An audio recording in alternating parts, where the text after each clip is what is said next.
my first ever vlog with a V! I'm so excited, yay! So, my week has been fine. Jill already told you about Maze last week. We sort of skipped fencing for it, but it was so cool. Like, you know, he was an illusionist, and so he did all these tricks that I'm not even gonna pretend I have any idea how he did them. And he's a Christian too. So he talked about his testimony and a lot of cool stuff. That was cool. And then fencing we actually did go to on Thursday, and that was also fun. Although I've added to my collection of bruises.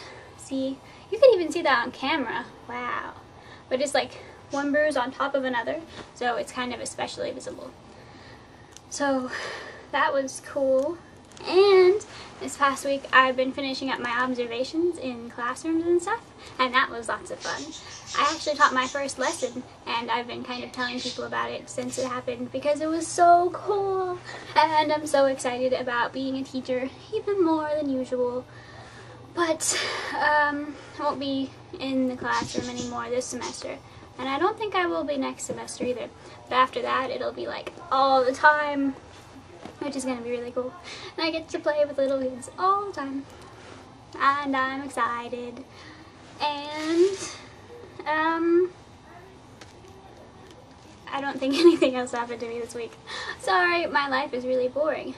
But that means it's time for Question Tuesday, vlog style. Yay! Devoted reader and first-time question asker Dwayne asks, why do singers, English speaking, lose their accent when they sing? Example given, Adele, Keith Urban, etc. Well, I'm pretty sure this has an actual answer that I just don't know. So, just so you know, Dwayne, you're kind of annoying me. But I'm giving it my best guess. I guess, you know when you sing you have to practice it a lot. And so things kind of come out a little bit more perfected. And I'm assuming that has something to do with it. Like, whenever you sing, you have a good idea of what you're going to sing and how you're going to sing it and stuff. And so your accent kind of becomes less pronounced. Versus when you talk, it's just kind of impromptu and extemporaneous. So you have accents. And plus, for another thing, not all singers lose their accent when they sing. Like, listen to any Beatles song, and they have pretty thick English accents. So, it may just have something to do with how thick your accent is, whether you keep it when you're singing. Like, maybe American singers don't even sound American when they sing. It's just a universal singing accent. That'd be kind of cool. Occasional vlog contributor Sana asks in relation to Rachel's euthanasia question last week. Suppose Sally's grandmother has been suffering from a debilitating, painful disease for several years. It's come to the point at which she has to be hospitalized because her condition is critical. Sally's grandmother is in excruciating pain and has been told by doctors that there is no cure. Do you think she should be left to deal with the pain or appeal for assisted suicide? Okay, in a situation like this, obviously, I am not in the situation, so I can't really decide for the person. I can't say what they should do or what they shouldn't do. But in my opinion, you should still not opt to kill yourself. I mean, life is worth living as long as you have the chance to live it. And I don't think we should have the choice to decide when we end our lives. Plus, like, nothing is absolute. You don't know. Just because the doctors say that there's no cure doesn't mean that some miracle or some new drug isn't going to come along that will save your life. Or that despite the pain that you're in, life is still life, and there's still stuff that you can get out of it, even though you're in pain. And I'm going to reference a John Green book, so if you haven't read The Fault in Our Stars, you don't have to listen to this part. I mean, the main character, Hazel, is suffering from cancer, and she is in pain all the time. She can hardly breathe, her lungs feel like they're drowning her half the time. But she is still choosing to live. I mean, there is no chance of curing her either. She is just kind of doing what she can to try and live as long as she can. But it's not like she's giving up and just saying, okay, then don't treat me, I'll just die. She is going to live as long as she can and get as much out of life as she can, because she thinks that life is worth living too.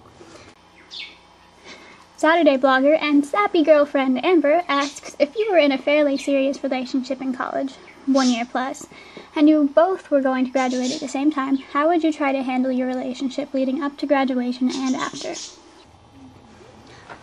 in my opinion, hopefully nothing would change. I mean, if it's a serious relationship, I don't see why graduating from college would have to do anything to change it. I mean, ideally, we would both be going to the same place. Like, we would both be getting jobs in the same town or close to each other, like, say, Bowling Green. Or if we were both going to grad school or something, then that would be a temporary thing, so we could try and stay together and just have kind of a long-term-ish relationship until we graduated, and then find jobs close to each other.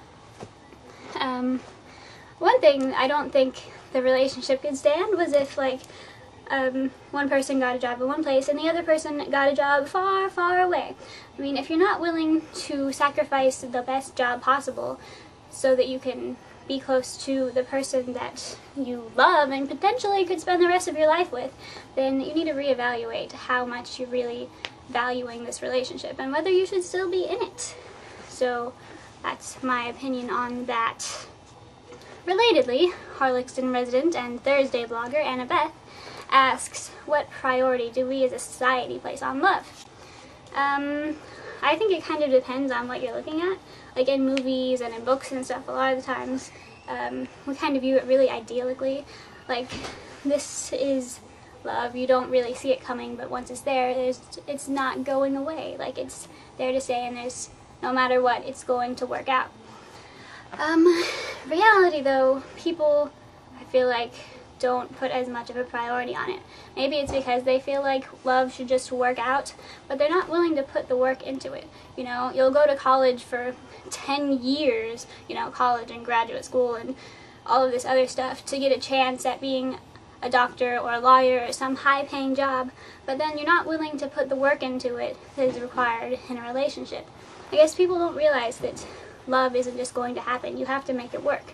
And so, I mean, we've all heard the familiar statistic, half of all marriages end in divorce nowadays. People are just like, okay, well, if this isn't going to work out, then there's always my second relationship or my third one or whatever it is. And maybe the next one will work out instead of trying to put work into the one they already have. Annabeth also asks what the best and worst parts of being a deep-sea anglerfish are. Well, I'd say the worst part is that the deep-sea anglerfish has no reason to be happy.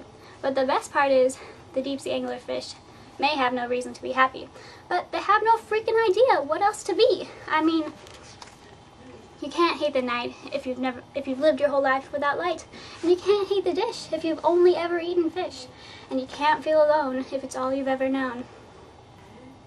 Plus, you know, having a built-in flashlight on your head would be kind of cool. Then, our next question, New Zealand adventurer and Wednesday contributor Rachel asks, if you could have one amazing talent, what would it be? I think that having a photographic memory would be pretty awesome. I mean, think how much easier a push would have been with a photographic memory. And I would, like, never have to study again throughout college and masters and anything else. I could just remember everything I wanted to, and that would be pretty cool. Next, we have, also from Rachel, as of right now, what do I want my first song at my wedding to be? I'm not really sure what kinds of songs people have at their weddings, but the song Jill introduced us all to, Boyce Avenue's version of Teenage Dream, is still really adorable, and I love it. There's also Dave Barnes singing God Gave Me You. That song is also really adorable. So those are good songs I like, and I don't know if that's the kind of song I'm supposed to be picking. Maybe you'll have to help me, Rachel. Okay, that is all the questions for today. But I did want to say, I feel like we've been having a lot more discussion type stuff this week, you know, like, Jill was responding to a question I asked, and then there were some more discussions about it, and I think Annabeth was contributing to something Amber was saying. And I feel like we should try and make our blogs, whatever we're doing, more discussion-y, because, you know, that's the point of this whole project, to be able to keep in touch with each other and hear from each other throughout being apart and being in different places. So I think it'd be kind of fun. I mean, obviously we don't have to do it.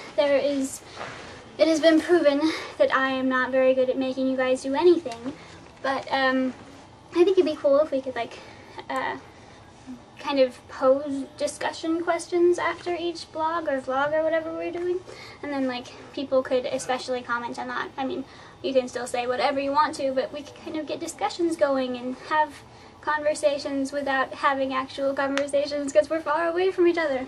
So, in the spirit of being more interactive and awesome and stuff, I have a discussion question. We were talking about the maze earlier, and one thing he was talking about is things going on behind the scenes. Like, most people believe that there is something going on that they can't detect in the world, but they don't know what to look for, so they kind of miss out on it. And I wanted to, I guess I don't have a specific question about it, but I wanted to know kind of what your take is on that, what you think, what is up and stuff. Oh, and before we go, this week's Question Tuesday winner is, drumroll please, Annabeth! Yay! Her love question was pretty abstract and just fun to think about because I like thinking about love and stuff. And also the anglerfish question is cool because I love that song. And if you don't know what I'm talking about, then you are being shunned. Shun-nun-nun-nun. Okay, so I think that's all I have to talk about for this week. Happy VEDA! Bye, everybody!